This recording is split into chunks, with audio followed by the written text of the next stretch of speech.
Next, we are going to discuss the loops first, different types of loops. So, in C, we have majorly three types of loops. One is for loop, second is do while loop, and third is while loop. Okay, अब इसके अंदर ये while और for loop दोनों almost same है, same नहीं है, almost same है।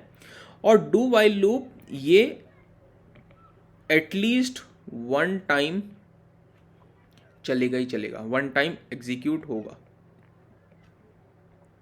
उसके बाद कंडीशन चेक होती है। यानी कि अगर पहले मैं फोर लूप की बात करूं तो फोर लूप का स्ट्रक्चर कैसा होता है, सिंटैक्स आप लिखोगे फोर इनिशियलाइजेशन, देन सेमीकोलन और फिर कंडीशन, फिर इंक्रीमेंट और decrement, and inside this you have a body. इसी का बिल्कुल इसी को ट्रांसफॉर्म कर सकते हैं हम वाइल लूप में। कैसे? हमने वाइल लूप यहाँ पे लिखा और यहाँ पे लिखी कंडीशन और ये आ गई हमारी बॉडी, और लास्ट में इंक्रीमेंट डिक्रीमेंट कर दीजिए। बचा इनिशियलाइजेशन का पार्ट, वो आप यहाँ पे कर दीजिए वाइल लूप से पहले, क्योंकि ये इनिशियलाइजेशन क्या होना है, वंस। उसके बाद होनी है कंडीशन चेक, और कंडीशन चेक होने के बाद जाएगा बॉडी में, और बॉडी के बाद ये इंक्रीमेंट डिक्रीमेंट पे, और फिर उसके बाद कंडीशन चेक। इस तरह से इसका चलता है काम। यानी कि this is first, second, third and fourth. This is how the for loop works. In while loop also you are initializing, then you are checking condition, then you are executing body, increment, decrement, and then again after that you are going to condition check. Okay, if condition is true then you are going inside the body, if it is not true then you are going outside the body. और इसके अंदर ये सारी की सारी चीज़ें जितनी भी हमने यहाँ पे लिखी हैं, ये सारी की सारी चीज़ें क्या हैं, ऑप्शनल। इनमें से आप चाहो तो एक चीज़ लिखो, चाहो दो चीज़ लिखो, चाहो तीन चीज़ लिखो, आप तीनों में से एक या कोई भी दो, कोई भी एक लिख सकते हो, या तीनों लिख सकते हो, तीनों को हटा भी सकते हो। सारी की सारी चीज़ें ऑप्शनल है। मतलब कहने का ये है कि अगर आप फॉर सेमीकोलन सेमीकोलन इस तरह से लूप लिखते हो, ये बिल्कुल सिंटैक्टिकली ठीक है। ठीक है, इसके अंदर कोई कंडीशन नहीं है तो ये हर बार ट्रू हो जाएगा और इनसाइड चला जाएगा। आपको इसके अंदर फिर कैसे ब्रेक करना पड़ेगा, आप इफ़ ब्लॉक लगाइए और इफ़ के अंदर अगर कुछ कंडीशन ट्रू होती है तो वहाँ पे ब्रेक लगा दीजिए। उस तरह से आप इस लूप को ब्रेक कर सकते हो। ठीक है, ऑल्दो इस तरह के लूप बहुत कम यूज़ होते हैं, बहुत ही ज़्यादा फ्रिक्वेंट नहीं होते हैं, बट हमें कॉन्सेप्चुअली पता होना चाहिए। ओके, सो फॉर एग्जांपल अगर हमें प्रिंटिंग एन नेचुरल नंबर्स करना है तो हम क्या करेंगे, printing N natural numbers for i equal to natural number starts from 1, so i equal to 1, i less than n। अगर हमें n तक लिखने हैं तो इक्वल टू भी लिखना पड़ेगा, क्योंकि n तक प्रिंट करने हैं, तो इक्वल टू n, और हर बार एक एक सम करना है। तो हम क्या करेंगे यहाँ पे, cout i, that's all. Okay, so हुआ क्या, सबसे पहले एक i की वैल्यू बनी 1, उसके बाद ये कंडीशन चेक हुई, अगर n की वैल्यू लेट से 10 थी तो 1 is less than equal to 10, condition true, और उसके बाद सी आउट हुआ, 1 प्रिंट हो गया, और उसके बाद फिर ये गया इंक्रीमेंट पे, तो i की वैल्यू 1 से 2 हो गई। फिर दोबारा कंडीशन चेक हुई, 2 is less than equal to 10, condition is true, so it is going out inside the body and it is printing 2, then it will become 3 and 3 is less than equal to 10, so it will print 3, and so on. When it will become 10, so what will happen, 10 is less than equal to 10, condition is still true because equal to is present, so it will print 10, and then it will become 11. When it will become 11, now you can see 11 is less than equal to 10, this condition is false. So when this condition is false, you are going outside the loop. कभी भी किसी भी programme में अगर आपको logical errors मिल रहे हैं और वो लूप्स के अंदर आपको लगता है कि लॉजिकल एरर हैं, तो मैं आपको सजेस्ट करूंगा कि फर्स्ट आइट्रेशन, सेकेंड आइट्रेशन और लास्ट आइट्रेशन हमेशा ड्राई रन करें और आपकी प्रॉब्लम सॉल्व हो जाएगी। अगर आप ये 3 आइट्रेशन एटलीस्ट सही से रन कर लेंगे तो आपको प्रॉब्लम मिल जाएगी। ज़्यादातर कहाँ पे प्रॉब्लम होती है, या तो आपने इनिशियलाइजेशन गलत किया होगा। अगर इनिशियलाइजेशन गलत किया होगा तो फर्स्ट आइट्रेशन में ही प्रॉब्लम मिल जाएगी, अब वो आपको गलत आंसर दे रहा होगा।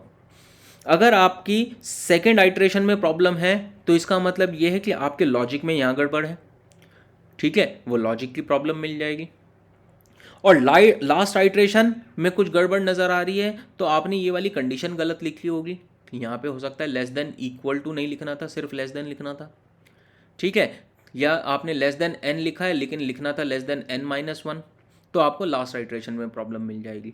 तो मैं आपको सजेस्ट करूँगा हमेशा फर्स्ट, सेकेंड और लास्ट आइट्रेशन को ड्राई रन करें। देखो, एक चीज़ को समझना बहुत ज़रूरी है, हमें एक्यूरेसी पे ज़्यादा ध्यान रखना है स्पीड से।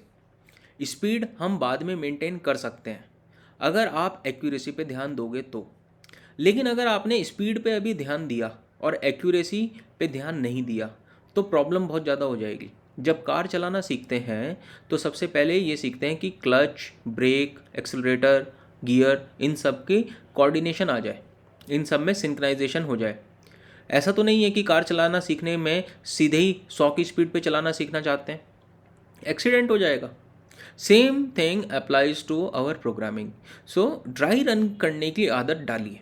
अगर आप ड्राई रन करने की आदत नहीं डालेंगे तो बाद में प्रॉब्लम होगी और इवेंचुअली फिर से दोबारा से आपको ड्राई रन करना से स्टार्ट करना पड़ेगा। So it's never going to end this debate कि सर हमें तो जल्दी जल्दी सीखना है। जल्दी जल्दी के चक्कर में बेसिक्स को मत खो दीजिए, ड्राई रन करिए अपने प्रोग्राम्स को। अब इसी को अगर हमें वाइल लूप में कन्वर्ट करना हो तो हम सबसे पहले क्या करेंगे, ये इनिशियलाइजेशन जो हमने किया है ये i = 1 इनिशियलाइजेशन पहले कर दिया, फिर हमने वाइल लूप के अंदर ये कंडीशन लिखी i < n। ऑब्वियसली n पहले से डिक्लेयर्ड रहा होगा, n = 10। और फिर हमने यहाँ लिखा सी आउट i और लास्ट में हमने i++ यहाँ पे लिख दिया। तो ये भी तो प्लस प्लस आखिरी में ही हो रहा है, सारी स्टेटमेंट्स यहाँ की कन्वर्ट एग्जीक्यूट होने के बाद में इंक्रीमेंट डिक्रीमेंट होता है, तो इसी को हमने यहाँ लास्ट में लिख दिया है। हाँ, while loop will be preferred over for loop when you have to do increment and decrement in the between. अगर आपको ये इंक्रीमेंट डिक्रीमेंट का पार्ट अगर प्लस प्लस या माइनस माइनस की जगह कुछ और करना है, कंडीशनल बेस करना है, यानी कि अगर लेट से आपको क्या करना है, अगर आपका इवन नंबर हो तो आपको एडिशन ये प्लस प्लस करना है, और अगर ऑड नंबर हो तो आपको +2 करना है, तो कंडीशनल बेस हो गया इंक्रीमेंट। उस केस में वाइल लूप ज़्यादा काम आएगा।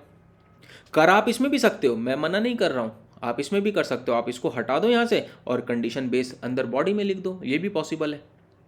Okay, but then while loop is preferred in those cases.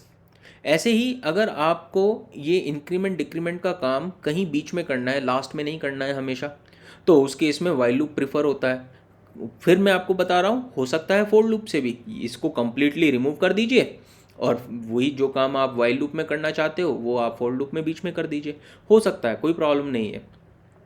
But simplicity रहती है जब आप वाइल लूप में यूज़ करते हो इस तरह की चीज़ें, क्योंकि यहाँ पे एक ही चीज़ है, 3 चीज़ें नहीं है, ठीक है। तो कई बार डिबेटेबल रहता है कि फोर लूप यूज़ करें कि वाइल लूप यूज़ करें, आप कुछ भी यूज़ कर सकते हो, कोई प्रॉब्लम नहीं है। While loop is preferred when you have conditional base increment decrement, और you have increment decrement in between, और you have initialization part well above then the loop. अगर आपकी ये इनिशियलाइजेशन पार्ट आपको नहीं पता है और ये किसी और कैलकुलेशन से इनिशियलाइजेशन हो रही है तो आप वाइल लूप यूज़ करते हो, ठीक है। आपको इनिशियलाइज्ड वैल्यू कहीं और से मिल रही है तो आप वाइल लूप यूज़ करते हो। लेकिन अगर आपके पास तीनों चीज़ें हैं, इनिशियलाइजेशन भी पता है, कंडीशन भी पता है, इंक्रीमेंट डिक्रीमेंट भी लास्ट में ही होनी है, तब आप फोर लूप यूज़ कर सकते हो, क्योंकि वो तीनों चीज़ें एक ही जगह पे रहती हैं। तो इन लूप्स के बीच में ये डिफरेंस है, और डिफरेंस नहीं है ये जस्ट प्रेफरेंस की बात है कि कौन सा कहाँ पे यूज़ करना चाहिए। अब नेक्स्ट आता है do while loop. Do while loop का सिंटैक्स बहुत सिंपल है। सबसे पहले आप लिखते हो डू, उसके बाद कुछ स्टेटमेंट्स रहती हैं, और फिर लास्ट में आप लिखते हो वाइल कंडीशन सेमीकोलन। यानी कि जब आप पहली बार इसमें अंदर जाओगे तो गेट हमेशा ओपन है, गेट कभी भी क्लोज नहीं मिलेगा क्योंकि हम कंडीशन चेक ही नहीं कर रहे हैं। और फिर सारी की सारी स्टेटमेंट्स को रन करेंगे और लास्ट में ये कंडीशन चेक करेंगे। अब अगर कंडीशन ट्रू है तो आप वापस ऊपर चले जाओगे, और अगर कंडीशन ट्रू नहीं है तो आप नीचे आ जाओगे। ये होता है डू वाइल लूप में। इसीलिए बोलते हैं कि do while loop will run at least once. Okay, if condition is true it will run more times, then if it is not true then it will run at least once. तो अगर आपको पहले से पता है कि एटलीस्ट वन टाइम तो हमें चलाना ही चलाना है, तो you can use do while loop. But I am telling you from my experience of programming, for loop or while loop are used much larger places than do while loop. So you can write like this कि do while loop or for loop or while loop are used 95% of times and it is used only 5% of times. Okay, although it is always the choice of a programmer which type of loop you want to use. Okay.